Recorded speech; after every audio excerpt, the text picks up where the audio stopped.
Hello guys, this is 5th generation Avishop and welcome to another unboxing and testing. Shout out po natin Sir Jetro. Yan. This is the Benjamin Crossman Benjamin Prowler Break Barrel Air Rifle. .22 caliber, 950 APS. Bali, ang bala niya po ay pellets. Ito po yung bala niya. Yan po yung .22 cal. Ayan. So, ito ay pointed. Ayan. Yan po yung bala. Okay. Ayan o. This is .22 caliber pellets. Ayan. I'm using the Excite .22 caliber. So, free na po ito. 200 shots. Bukod sa scope na kasama, meron na rin siyang free na bala. Okay.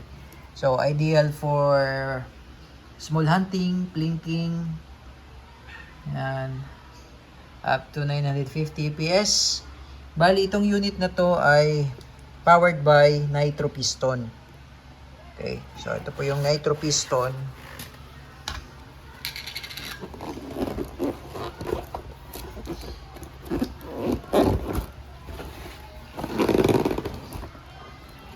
Yan.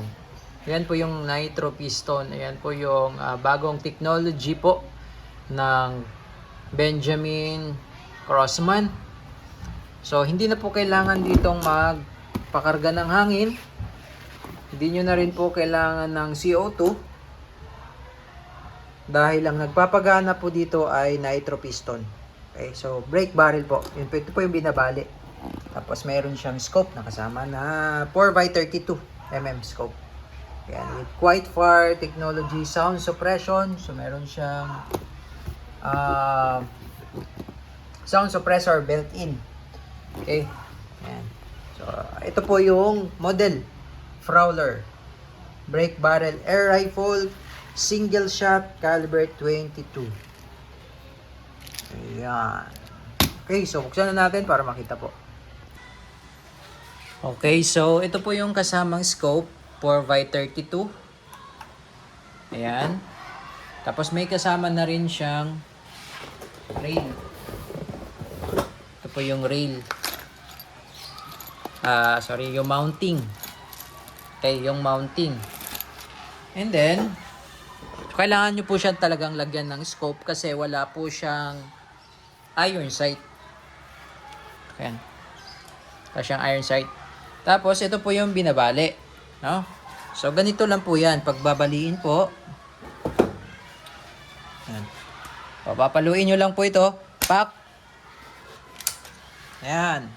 Tapos, dito nyo po ilalagay yung bala.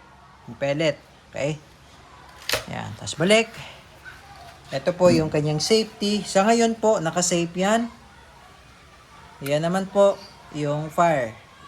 Okay, so ito po yung may recoil. So, testing lang po natin. Bawal lang po talaga siyang i-dry fire. Ibig sabihin, bawal po siyang paputukin na walang bala. At kapag ikikip nyo na or tatago nyo na, bawal rin po yung nakakasa. Okay, so firing.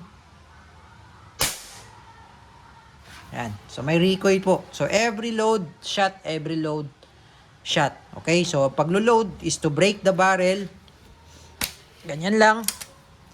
Tapos, lalagyan po natin. Ito po yung caliber 22 lead pellets. Pasok lang po siya dyan. Yan. Tapos, balik. Okay, and you're ready to shoot. Again, this is the Benjamin Prowler caliber 22 lead pellets powered by nitro piston. Hindi nyo na po kailangan dito ng CO2.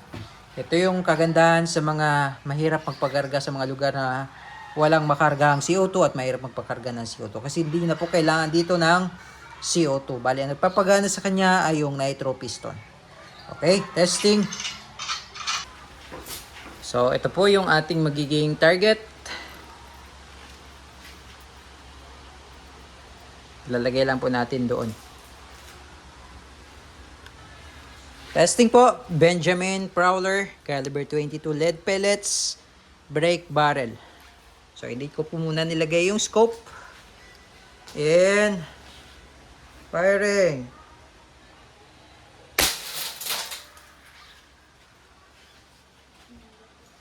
Lakas. Malakas po. Okay, tingnan po natin yung target. So, kita nyo po. 4 po yan na butas. Ibig sabihin, true and true po talaga yung bala. So, malakas siya. Malakas po siya. Benjamin Prowler. Okay, so kapag puputok kayo ulit, babaliin nyo lang. And then, load. Yung bala. Dito po natin lalagay yung bala. Ayan. Tapos, balik. Okay? And ready to fire. At firing. Malakas. Malakas po siya. Benjamin Prowler Airgun Rifle powered by nitro piston.